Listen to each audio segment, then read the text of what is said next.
and welcome to the 10th lecture of our laws of motion discussion.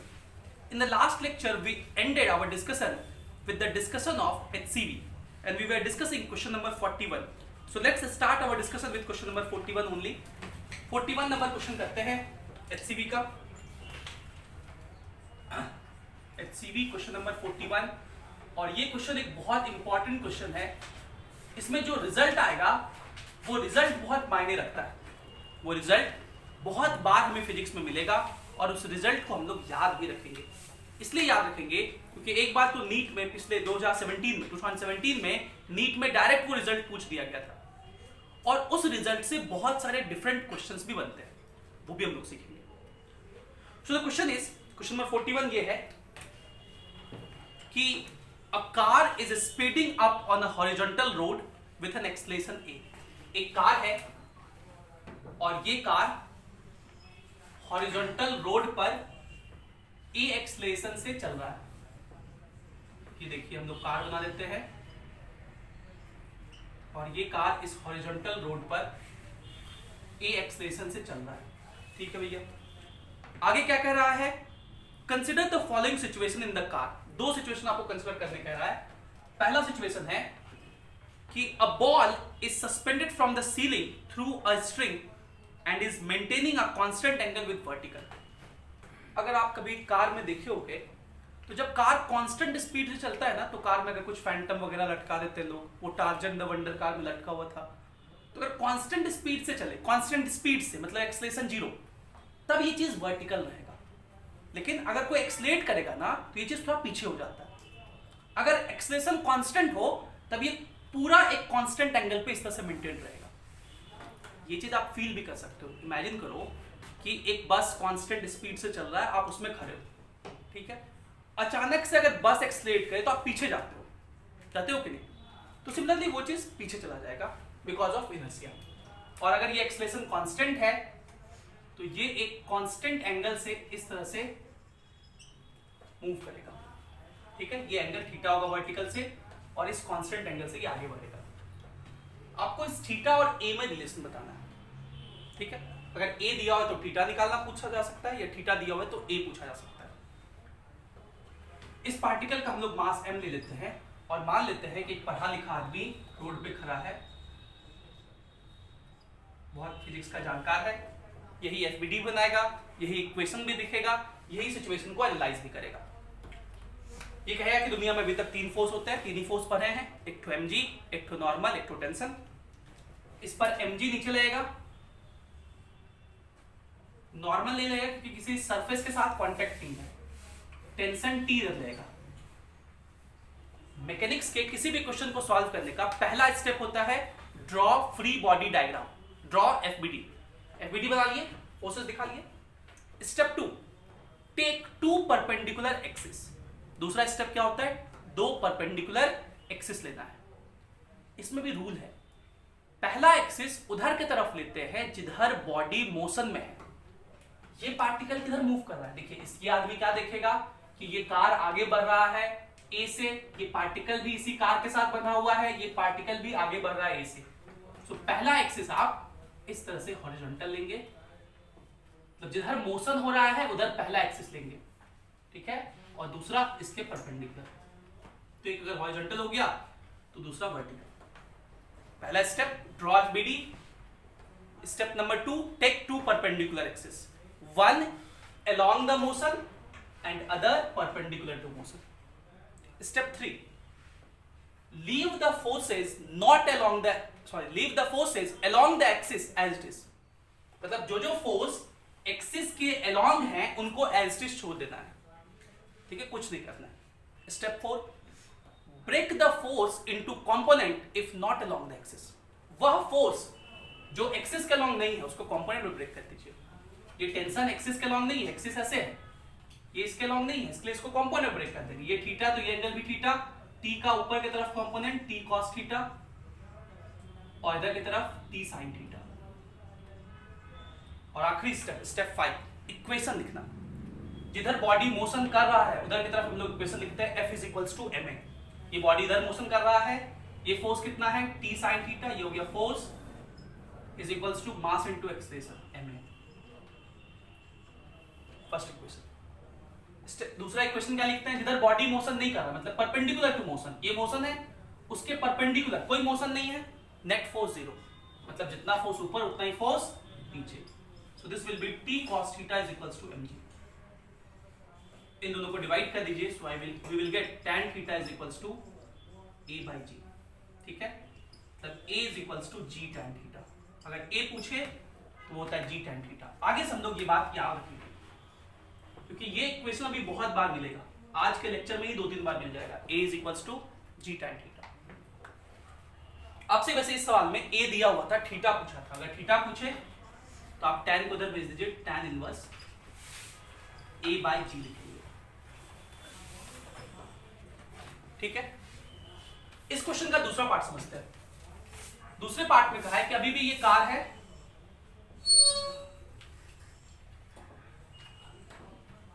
अभी भी ये car है और ये कार आगे एक्सलेट कर रहा है ए से। इस कार में इस तरह से एक इंक्लाइंड प्लेन रखा हुआ है, जिसका इंक्लिनेशन थीटा, ये एक इंक्लाइंड प्लेन रखा हुआ है,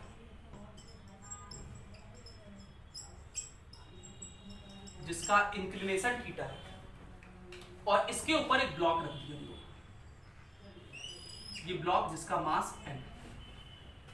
ठीक है, अब कंडीशन ये है कि ये एक्सलेशन कुछ ऐसा है और ये थीटा कुछ इस तरह से एडजस्ट किया गया है एक दूसरे से कि ये ब्लॉक इस कार के साथ आगे तो बढ़ रहा है, लेकिन ये ब्लॉक नीचे स्लाइड नहीं कर रहा है।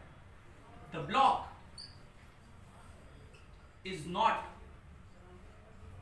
Sliding down the inclination. ये ब्लॉक इस इंक्लिनेशन से नीचे स्लाइड नहीं कर रहा है। This is the condition. देखिए सवाल पर ये, a block is kept on a smooth incline and does not slip on the incline. ये इस पे स्लिप नहीं कर रहा है। फिर से आपको ये थीटा बताना है, फिर से कीजिए, एफबीडी बनाइए। एक आदमी रोड पे खड़ा हुआ, बहुत पढ़ा लिखा है, एफबीडी बनाएगा, इक्वेशन भी लिखेगा, इसे हम लोग ऑब्जर्वर। 3 फोर्स होते हैं, mg नॉर्मल टेंशन, ये इस पर mg नीचे दिखाएगा, ये इस पर mg नीचे दिखाएगा, नॉर्मल सरफेस के परपेंडिकुलर, ये सरफेस के परपेंडिकुलर इस तरह से नॉर्मल, धागा नहीं है तो टेंशन नहीं लगेगा, 2 ही फोर्स mg और नॉर्मल। पहला स्टेप क्या होता है सॉल्व करने का, draw FBD, draw free body diagram. दूसरा, टेक 2 परपेंडिकुलर एक्सिस, उसमें से एक किधर लेना है, जिधर मोशन हो रहा है, और मोशन हो रहा है कौन देखेगा, ये ऑब्जर्वर। ये ऑब्जर्वर क्या देखेगा कि ये कार ए से आगे चल रहा है, ये ब्लॉक भी इस कार के साथ ए से ही आगे चल रहा है, ये देखेगा ये ऑब्जर्वर। तो इसका मतलब मोशन जो है वो इसी के अलोंग है। ये इधर पहला एक्सिस ले लेंगे, दूसरा इसके परपेंडिकुलर। तीसरा step, leave the forces along the axis as it is. वह फोर्स जो एक्सिस के अलोंग हो उसको एज इट इज छोड़ दीजिए, जैसा का तैसा छोड़ दीजिए। Step number 4, break the force not along axis into component. ये फोर्स देखिए एक्सिस के अलोंग नहीं है, इसको कंपोनेंट में ब्रेक करना है। कौन सा देखिएगा, ये एंगल थीटा है, ये एंगल थीटा होगा, अल्टरनेट इंटीरियर एंगल, और ये नॉर्मल सरफेस के परपेंडिकुलर होता है, मतलब ये पूरा एंगल 90 डिग्री है, तो ये वाला एंगल कितना हो जाएगा, 90 माइनस थीटा। ये जो नॉर्मल है, इस नॉर्मल का इधर की तरफ कंपोनेंट कितना होगा, n cos 90 माइनस थीटा। ये एंगल 90 माइनस थीटा है ना जी, सो n cos 90 माइनस थीटा मतलब साइन थीटा, तो इधर की तरफ हो जाएगा n साइन थीटा और इधर की तरफ हो जाएगा n cos theta. 4th step done. 5th step क्या होता है, इक्वेशन लिखना। जिधर ब्लॉक मूव कर रहा है उधर की तरफ कौन सा equation, force is equals to mass into acceleration. इधर की तरफ फोर्स क्या लग रहा है, n sin थीटा, तो force is equals to mass into acceleration, ma। पहला इक्वेशन।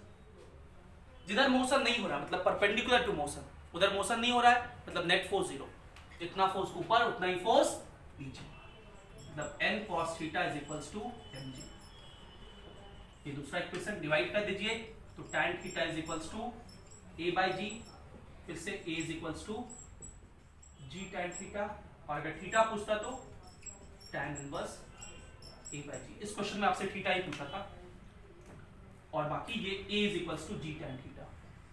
आगे से इसे हम लोग एज ए फॉर्मूला याद रखेंगे, रिमेंबर एज अ फॉर्मूला। क्या याद रखेंगे हम लोग कि अगर कोई वेज पर कोई ब्लॉक रखा हुआ है तो ये ब्लॉक इस वेज पर नीचे स्लाइड नहीं करेगा अगर ये सिस्टम आगे की तरफ एक्सलेट करे और वो एक्सेलेरेशन कितना हो g tan थीटा, तब ये सिस्टम नीचे स्लाइड डाउन नहीं जाएगा। This was the question of NEET 2017। ठीक है, can be asked in JEE mains also. ये पॉइंट आगे याद रखना है क्योंकि इस पॉइंट पे बहुत सारे सवाल बन सकते हैं। कैसे सवाल बन सकते हैं वो मैं अभी सिखाऊंगा, पहले आप इसको नोट कीजिए, प्लीज नोट इट डाउन। अब हम लोग ये सीखते हैं कि ये जो अभी हम लोग याद किए कि वेज पर अगर कोई ब्लॉक रखा हुआ है तो वो सिस्टम अगर आगे से a is equals to g tan theta से चले तो वो ब्लॉक आगे तो बढ़ेगा वेज के साथ साथ, लेकिन वेज पे स्लाइड नीचे नहीं करेगा। ठीक है, इस पर देखिए सवाल पूछा जा सकता है। बहुत सिंपल सवाल क्या पूछेगा कि ये एक वेज है और इस वेज का मास कैपिटल M कह दिया और इस पर एक ब्लॉक रख दिया, उस ब्लॉक का मास स्मॉल m कह दिया। ठीक है, और कह रहा है देखिए कि इधर से हम लोग एक फोर्स लगा रहे हैं F और आपसे पूछेगा find F so that the block will not slide down the incline। Direct पूछ दिया कि इस F की वैल्यू बताइए ताकि ये ब्लॉक स्लाइड ना करे। और हम लोग तो ये जानते हैं कि ये नॉट स्लाइड डाउन कब होता है, जब ये सिस्टम क्या हो आगे की तरफ एक्सलेट करे। कितने से g tan थीटा से। थीटा ये एंगल है, ये दिया हुआ है, ये क्वेश्चन में दिया हुआ है थीटा है, मतलब ये सिस्टम आगे एक्सलेट करे g tan थीटा से, मतलब इस सिस्टम का एक्सलेशन हमें पता है और इस सिस्टम पे ये लगने वाला फोर्स पूछ रहा है। तो बहुत सिंपल सा बात, F is equals to mass into acceleration. तो एक लाइन में आंसर हो गया, F इज इक्वल्स टू इस सिस्टम का mass m plus m into acceleration g tan theta, है ना। तो इस तरह से ये लिख सकते हैं। अब बिल्कुल इसी बात पे वर्मा जी क्वेश्चन नंबर 33 पूछे, 33। जब 33 पहले खुद से ट्राई कीजिए फिर आगे सॉल्यूशन देखिएगा, प्लीज ट्राई। तो हमारे हरिश्चंद्र वर्मा जी क्वेश्चन नंबर 33 में क्या पूछे हैं, इन्होंने पूछा क्वेश्चन नंबर 33 एक्सीबी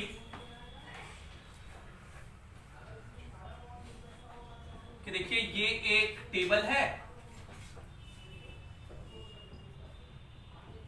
और इस टेबल पे एक इंक्लाइंड प्लेन रख दिए। इंक्लाइंड प्लेन को वेज भी कहते हैं, तो एक ही चीज होता है। इस वेज का मास m डैश है, ये एंगल थीटा है, इधर में एक ब्लॉक रखा हुआ है, इस ब्लॉक का मास स्मॉल m है, इसको एक धागे से बांध दिए और इधर में इस धागे को पास कराने के लिए एक पुली टांग दी, इसको पुली कहते हैं, आगे पुली के बारे में पढ़ेंगे। और इधर में एक ब्लॉक टांग दिए, इस ब्लॉक का मास कैपिटल M। ठीक है, ये डायग्राम दिया हुआ है। आगे कह रहा है question find the mass capital M, मतलब इस कैपिटल M की वैल्यू निकालनी है आपको, which will prevent the smaller block from slipping over the triangular block। ये जो स्मॉलर ब्लॉक है उसको इस ट्रायंगुलर ब्लॉक मतलब जो वेज है उस पर स्लिप ना करने दे। तो फिर से वही बात कि ये इस पर स्लिप कब नहीं करेगा, जब ये जो पूरा सिस्टम है वो सिस्टम किधर बढ़े, आगे बढ़े, और कितने एक्सलेशन से बढ़े, g tan थीटा से, तभी तो ये ब्लॉक स्लिप नहीं करेगा। बस यही पॉइंट आपको याद रखना है कि कोई भी वेज पे रखा हुआ ब्लॉक उस वेज पर स्लिप नहीं करता है नीचे, कब, जब वो पूरा सिस्टम आगे बढ़े, कितने एक्सलेशन से, g tan थीटा से। tan थीटा क्या है, उसका इंक्लिनेशन एंगल। तो अगर ऐसा है तो ऑब्वियसली बात है ये धागा इस पे जो टेंशन लगा रहा होगा, देखिए इस ब्लॉक पे टेंशन लगेगा, ब्लॉक से दूर धागे की तरफ, ये टेंशन एक फोर्स होगा, ये फोर्स कितना होगा, फोर्स इज इक्वल्स टू होता है मास इनटू एक्सेलरेशन। इस सिस्टम का मास कितना है m dash plus small m into acceleration कितना है g tan थीटा। नहीं तो ये हो गया, ये टेंशन होगा इसमें। सेम धागे में टेंशन सेम होता है through out the same string. अगर लाइट स्ट्रिंग है, आइडियल स्ट्रिंग है, तो टेंशन सेम होता है। तो यहां टेंशन T है, इसलिए यहां भी टेंशन T ऊपर की तरफ होगा, इसका वेट mg नीचे लगेगा। और क्योंकि ये सिस्टम आगे बढ़ रहा है a is equals to g tan theta से, तो जब गौर से देखिए ये सिस्टम और ये ब्लॉक एक ही धागे से बंधा हुआ है। आप ऐसे इमेजिन करो कि यहाँ पे एक ब्लॉक लगा दे और एक धागा पास करके यहाँ एक ब्लॉक लगा दे। ये ब्लॉक अगर 1 मीटर नीचे जाएगा तो इधर वाला ब्लॉक भी 1 ही मीटर नीचे जाएगा। मतलब जितना इस ब्लॉक का डिस्टेंस चलेगा इतना ही ये भी ब्लॉक चलेगा। जितना इसका वेलोसिटी होगा उतना ही इसका वेलोसिटी होगा। जितना इसका एक्सेलरेशन होगा उतना ही इसका भी एक्सेलरेशन होगा, क्योंकि एक ही धागा से कनेक्टेड है ना। एक ही धागा से कनेक्टेड है, जितना इसका एक्सेलरेशन होगा उतना ही इसका भी एक्सेलरेशन होगा। तो ये नीचे जाए कितने एक्सेलरेशन से, इस सिस्टम का एक्सेलरेशन कितना है g tan थीटा, इसका भी कितना होगा g tan थीटा। ठीक है, फिर से समझिए इस बात को, फिर से मैं रिपीट कर रहा हूं। क्वेश्चन ने आपसे ये कहा है कि ये ब्लॉक इस वेज पे स्लाइड ना करे। तो कोई भी ब्लॉक वेज पे स्लाइड कब नहीं करता है, जब वो सिस्टम आगे की तरफ एक्सलेट करे, कितने से g tan थीटा से। तो हमने एक्सप्रेशन लिख दिया कि भैया ये स्लाइड नहीं कर रहा है। मैं लिख देता हूं, since the block is not sliding down the inclined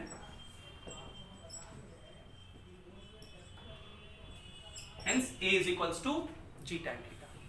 अब a is equals to g tan theta, ये एक्सप्रेशन प्रोवाइड हुआ, उसके लिए ये फोर्स लगा टेंशन T, यहाँ पे धागा बना हुआ वो टेंशन T लगा, इसका mg भी लग रहा होगा, नॉर्मल भी लग रहा होगा। उसे मैं नहीं दिखा रहा हूं, क्यों नहीं दिखा रहा हूं, क्योंकि वो mg नॉर्मल बैलेंस कर ले रहा होगा, इधर की तरफ मोशन तो हो ही नहीं रहा है, इसलिए हम लोग सिर्फ इधर की चर्चा कर रहे हैं।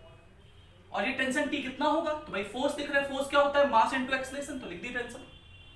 सेम धागा, यहाँ टेंशन लगा है, mg लगा है, जितने से ये सिस्टम एक्सलेट कर रहा है उतने से ये भी एक्सलेट करेगा, क्योंकि सेम धागे से कनेक्टेड है। इसको आप ऐसे भी मान सकते हो कि मान लीजिए एक कार है, उसके पीछे एक खटारा कार है, एक्सीडेंट हो गया बेचारा का, तो दोनों को हम लोग क्या करते हैं, एक रॉड से या एक धागे से बांध देते हैं।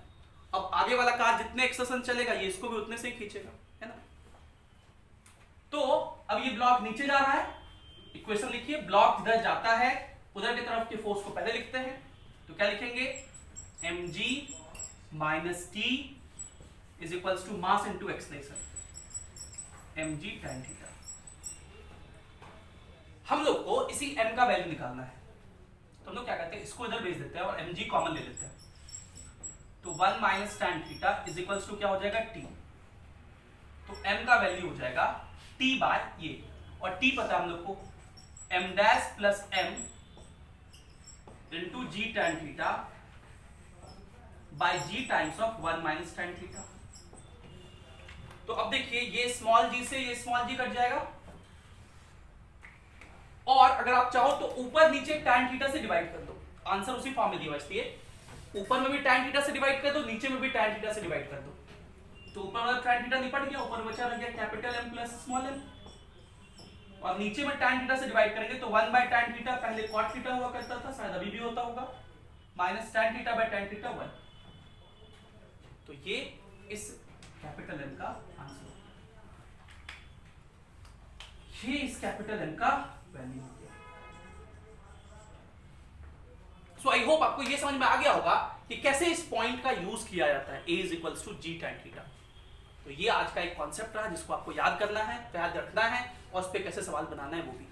आगे चल के जब हम लोग फ्लूइड मैकेनिक्स पढ़ेंगे तो वहां भी ये मिलेगा। हम लोग कहेंगे कि देखो एक कार में एक बाल्टी में भर के पानी रख दिए, जब वो कार चलेगा ना, एक्सलेट करेगा, तो पानी ऐसे हॉरिजॉन्टल नहीं रहेगा, वो भी यूं करके इंक्लाइंड हो जाएगा, और ये जो इंक्लाइंड का एंगल बनेगा ना थीटा, वो भी इतना ही होगा, a is equals to g tan theta.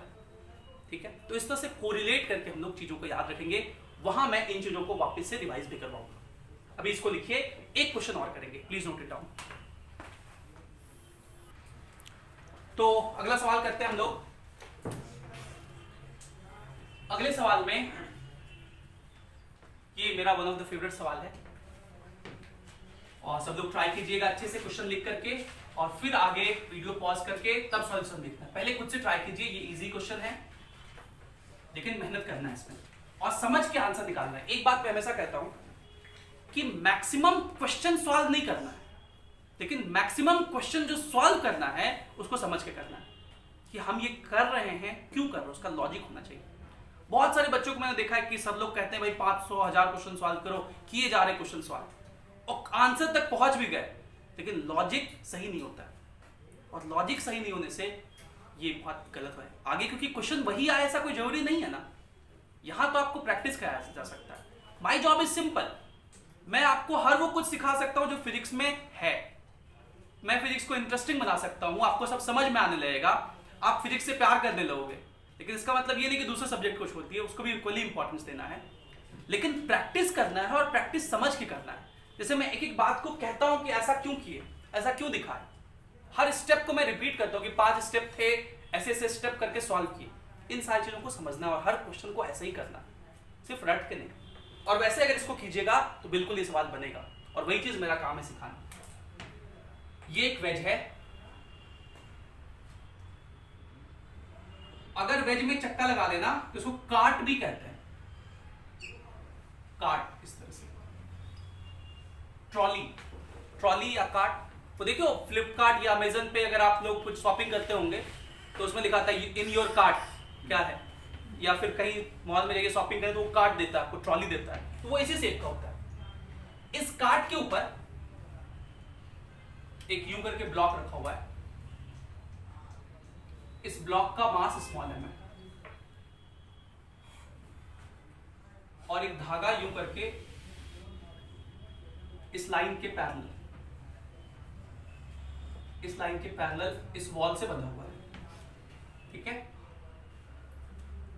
ये एंगल 30 डिग्री है, और इस सिस्टम को रोकने के लिए, इक्विलिब्रियम पे रखने के लिए मैं इधर की तरफ एक फोर्स F लगा रहा हूं। सो the question is find F so that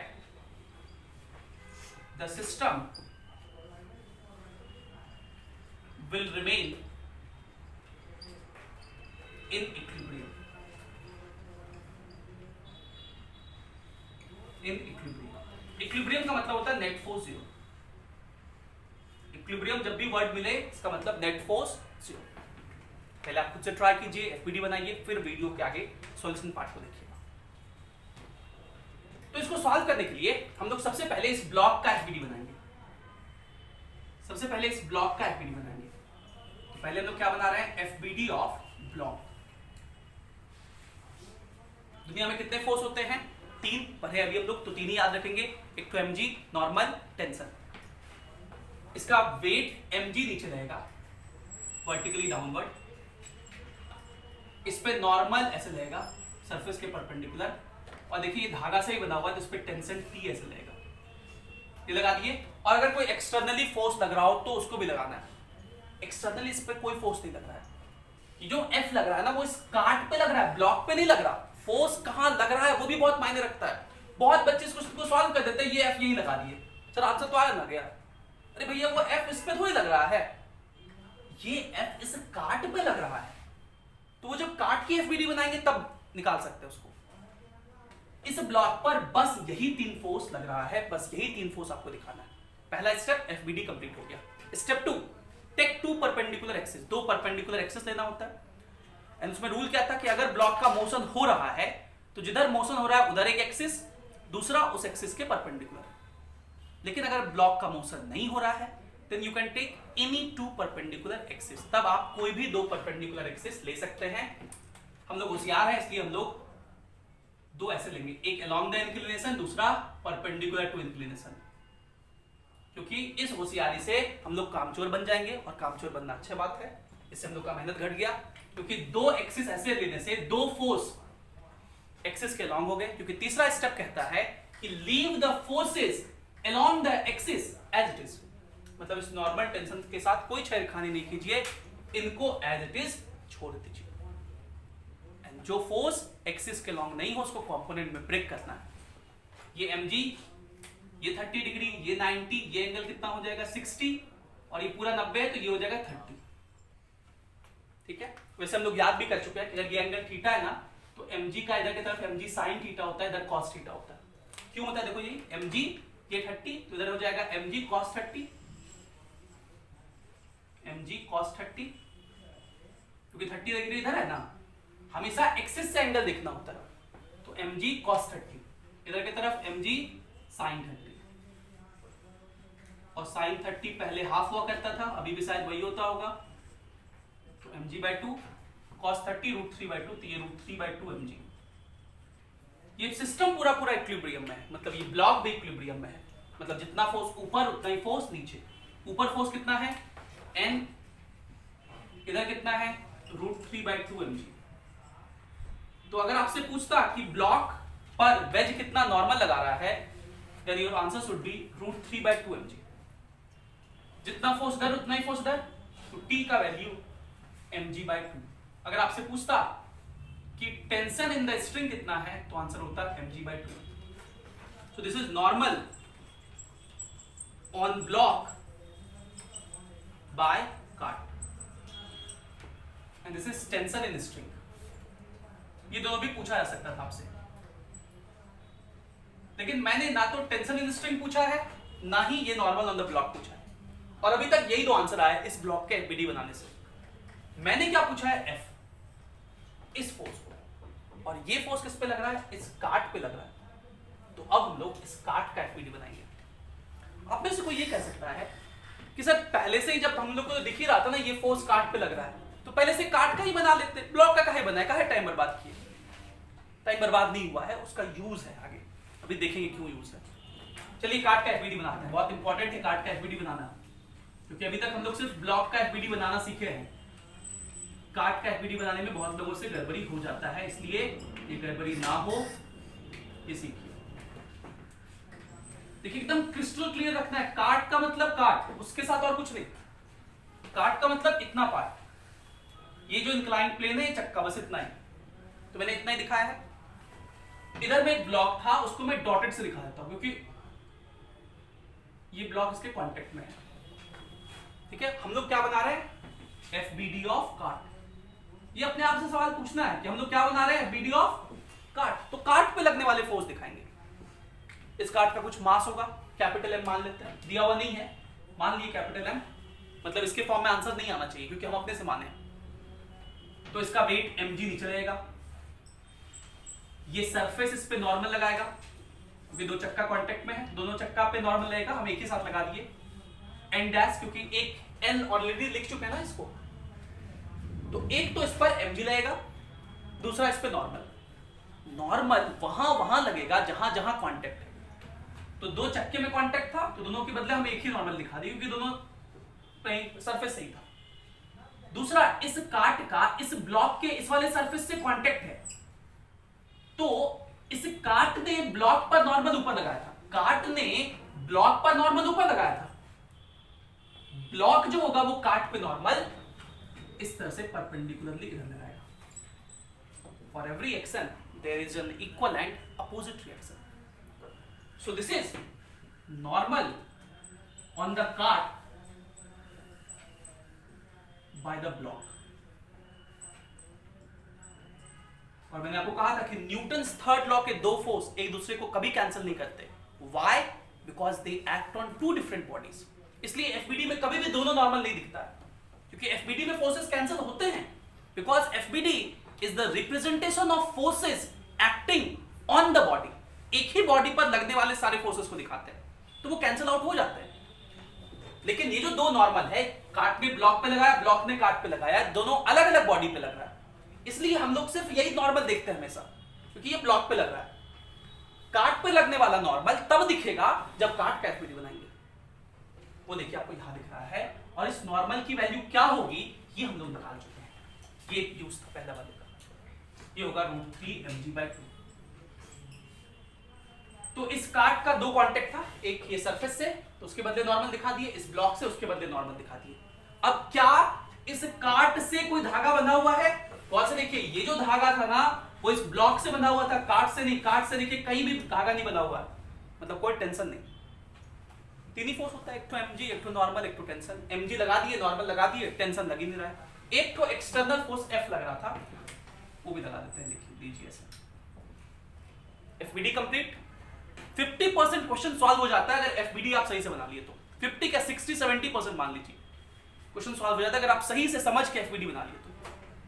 FBD complete, first step done. Second step, take 2 perpendicular axis and since the body is at rest, ये सिस्टम इक्विलिब्रियम में है, इक्विलिब्रियम मतलब net force 0, so you can take any 2 perpendicular axis, कोई भी 2 perpendicular axis ले सकते हैं। हम लोग होशियार है इसलिए हम लोग 2 परपेंडिकुलर एक्सिस ऐसे लेंगे, एक इस तरह से वर्टिकल, दूसरा इस तरह से हॉरिजॉन्टल। क्यों ऐसे लिए? हॉरिजॉन्टल आप ऐसे भी यहां से लो, इसके पैरेलल यहां से लो, बात एक ही है, कोई फर्क नहीं है, सब चीज एक ही है। पैरेलली आप कैसे भी ले सकते हो, क्योंकि वह फोर्सेस जो एक्सिस के अलोंग है, तीसरा स्टेप कहता है कि वह फोर्स जो एक्सिस के अलोंग है उसको एज इट इज छोड़ दीजिए। तो mg को कुछ नहीं करना है, इस एंडेस को भी कुछ नहीं करना है, इस f को भी कुछ नहीं करना है। चौथा स्टेप कहता है कि वह फोर्स जो एक्सिस के अलोंग नहीं है उसको कंपोनेंट में ब्रेक कर दीजिए।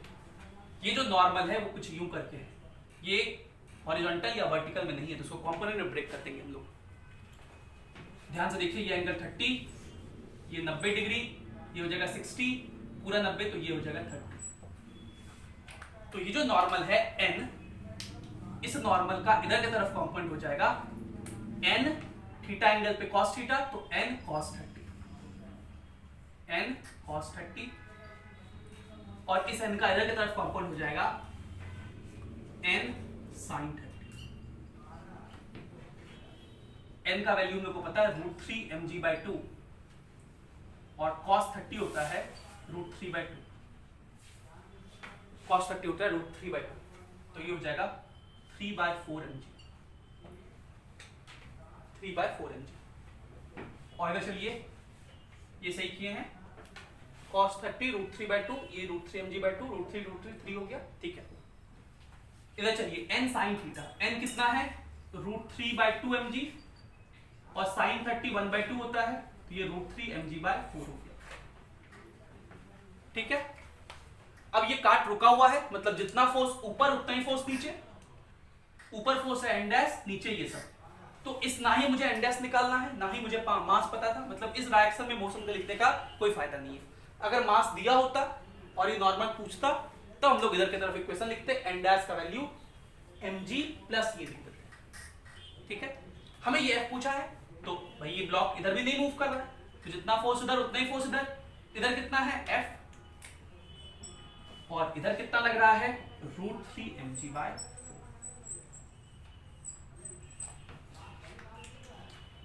ये हम लोग का f का वैल्यू हो गया।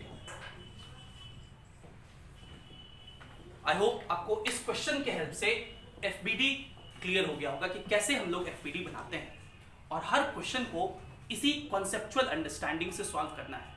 मैक्सिमम क्वेश्चन नहीं सॉल्व करना है, मैक्सिमम क्वेश्चन कॉन्सेप्चुअल अंडरस्टैंडिंग के साथ सॉल्व करना है। So this completes our today's lecture. Thank you for being with us. Have a great day.